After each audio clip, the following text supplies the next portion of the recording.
And welcome. Our top story at this hour. Israel has announced plans to build more residences for Jewish settlers in the occupied West Bank. Israel Land Authority has published tenders for about 1,300 new settlement homes in the West Bank. The West Bank has been occupied by Israel since the 1967 Six-Day War.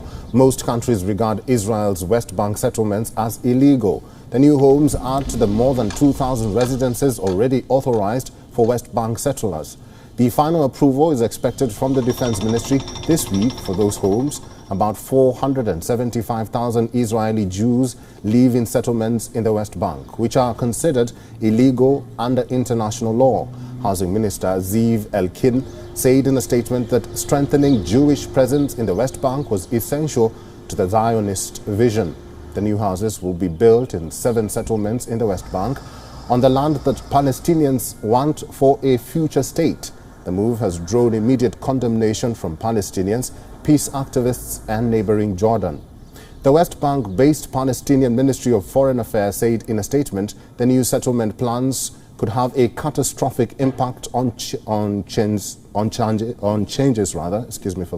to make peace on the basis of the two-state solution and on regional U.S. and international efforts to build confidence between the Israeli and Palestinian sides.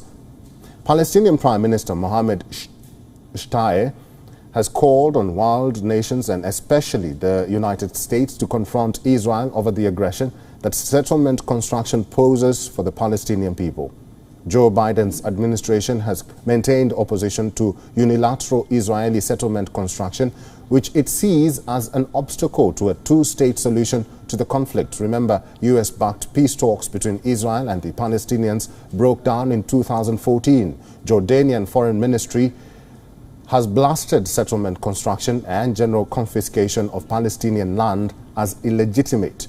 Anti-occupation group Peace Now slammed the Bennett government with a divisive and diverse coalition for not turning out to be a government of change, calling on Bennett's left-wing governing partners to demand the wild building seized. Peace Now said Naftali Bennett's government clearly continues Netanyahu's policy of de facto annexation.